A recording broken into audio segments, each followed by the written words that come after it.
देख रहे हैं Uttar Shakti News. Then it's perfectly okay. इसमें कोई बहुत बड़ा बतंगड़ बनाने की बात नहीं है, because at the end of the day in a relationship love and respect are paramount. तो उसमें कोई मतलब नहीं है कि शादी की मोहर लगाए जाए तो ही उसको एक लेजिटिमेट रिलेशनशिप माना जाए। 2022 में वक्त बदल चुका है और रिलेशनशिप्स की भाषा परिभाषा बदलती जा रही है। और मैं अति प्रसन्न हूँ कि जब मैं ये कॉन्सेप्ट लेकर सारेगामा के पास गया, जिन्होंने 70 साल से ऐसे गाने किए हैं कि 100 साल पहले मुझे तुमसे प्यार था, आज भी है, कल भी रहेगा, जन्म जन्म का साथ हो। तो उनके जो मैनेजिंग डायरेक्टर हैं विक्रम मेहरा साहब, वो बहुत ही रिसेप्टिव थे और उनकी ये विजनरी जो एक पोजीशन थी उसको मैं बारंबार सलाम करता हूँ कि उन्होंने ये जो लिव इन गाना, जिसके लिव इन रिलेशनशिप जिसके ऊपर गाने बनाने के लिए उन्होंने अनुमति दी, क्योंकि इस पे कभी कोई गाना पूरे विश्व में नहीं बना है। और मैं बारंबार सलाम करना चाहूँगा जावेद अख्तर साहब को भी, who is of course our living legend, जिन्होंने ये गाना लिखने के लिए हाँ कह दिया, क्योंकि मुझे लगा कि शायद वो कहेंगे कि नहीं नहीं, I don't endorse that, but you know, all when great minds like Vikram Mehra, Javed Akhtar साहब, and then vocalists like Mohit Chauhan and Nikita Gandhi come together, I think some magic happens, and this is what has happened with this track. क्योंकि वो film के किसी brief से driven नहीं होता है, कि फिल्म के कोई एक कंस्ट्रक्ट के हिसाब से गाना नहीं बनता है। तो चाहे फिर वो लिरिक्स हो या चॉइस ऑफ सिंगर्स हो या फिर जॉनरा ऑफ म्यूजिक हो कि हम रॉक करें, हिप हॉप करें, गज़ल करें, भजन करें, नॉन फिल्म में ये पूरी की पूरी आज़ादी होती है हमें करने के लिए। तो हमें लगता है कि बाकी तो गाने बहुत से रिलीज़ होते हैं कि तू बेवफा निकली, तूने मेरा दिल तोड़ दिया, मैंने इतनी मोहब्बत की और तू किसी और के साथ चली गई, इस टाइप के गाने तो रोज़मर्रे में आ ही रहे हैं और सालों सालों से आ रहे हैं। और आज भी हम YouTube ऑन करते हैं तो यही गाने सुनने को मिलते हैं।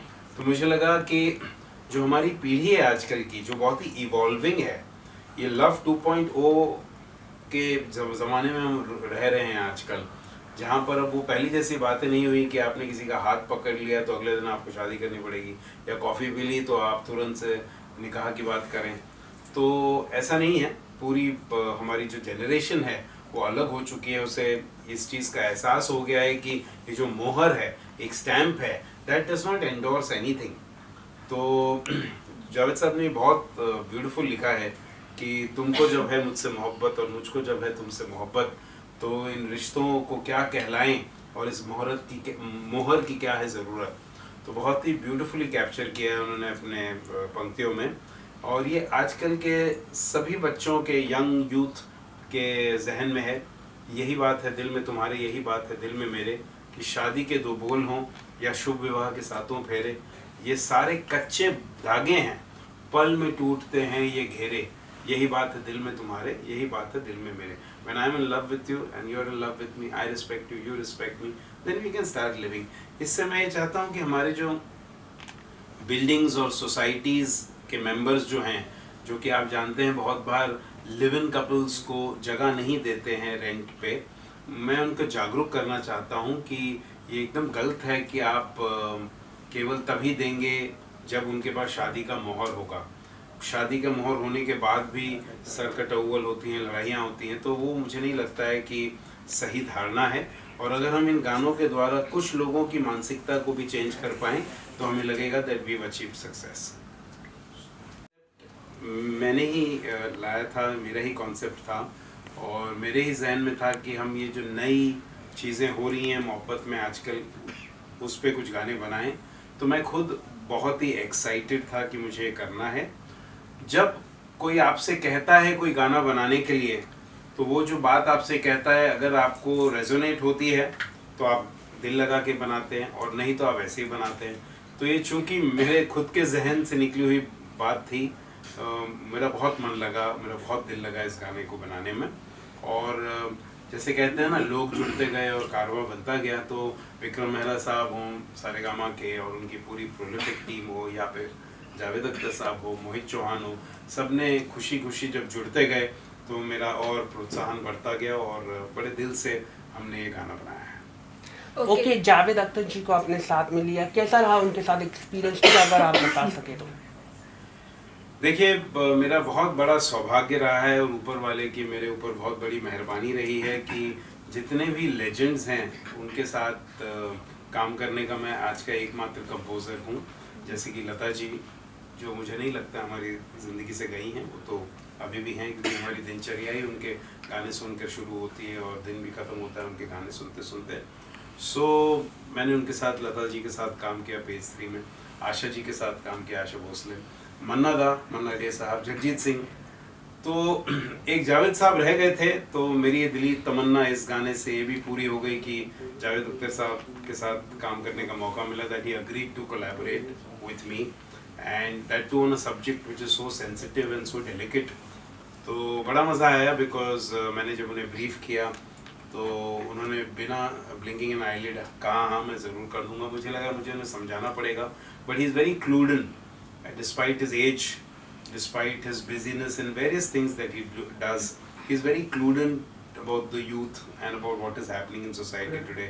तो बिना ज़्यादा उन्हें समझाए उन्होंने तुरंत से एक आध दिन में मुझे कॉल करके वो लिरिक्स दे दिए और फिर मैंने गाना कंपोज कर दिया। देखिए रीमेक्स मैं पर्सनली बहुत करता नहीं हूँ, मैंने हार्डली इक्के दुक्के किए हैं, पर मुझे लगता है कि रीमेक में एक राइट होता है कॉल्ड मॉरल राइट, जहाँ हमें ओरिजिनल लिरिक राइटर और कंपोज़र से अनुमति ले लेनी चाहिए, क्योंकि उन्होंने कुछ सोच के वो गाना बनाया होता है और फिर आज का हम कोई कंपोज़र लिरिक राइटर आके उसको थोड़ा तोड़ मरोड़ देते हैं तो शायद उनकी आत्मा को अच्छा नहीं लगता होगा। तो मुझे लगता है कि जो ओरिजिनल कंपोज़र लिरिक राइटर हैं उनसे या उनके जो फैमिली कस्टोडियंस जो जिंदा हैं उनसे हमें अनुमति लेके बनाना चाहिए आइडियली। और पर उसका एक एडवांटेज ज़रूर है, I don't want to call it bad, because जो नई नस्ल है, जो नई पीढ़ी है, वो उस पुराने गाने से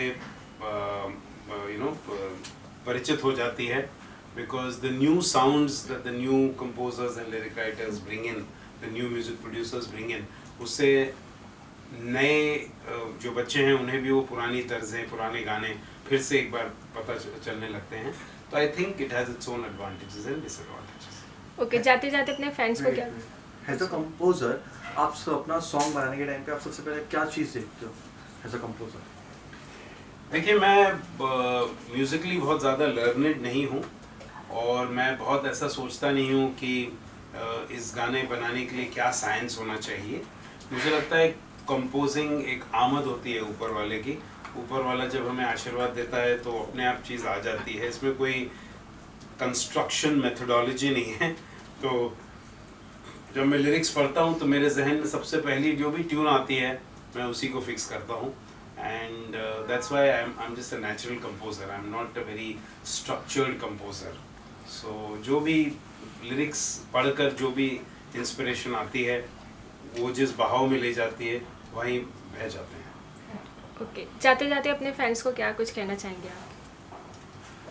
वेल मैं सब म्यूज़िकल फैंस को ये कहना चाहूँगा कि एक तो ओरिजिनल म्यूज़िक सुनिए, काउंटरफीट प्रोडक्ट मत सुनिए, और जो आप रोज़मर्रे में आपको परोसा जा रहा है म्यूज़िक में वो तो आप सुनिए क्योंकि अगर आपको पसंद है, लेकिन जो नई बातें कही जा रही हैं, जैसे हमने लिव इन रिलेशनशिप पे हमारे गाने के थ्रू एक नई तर्ज, नई जॉनरा, नए लिरिक्स परोसे हैं, तो आप इसे ज़रूर चखिए, because it may change the way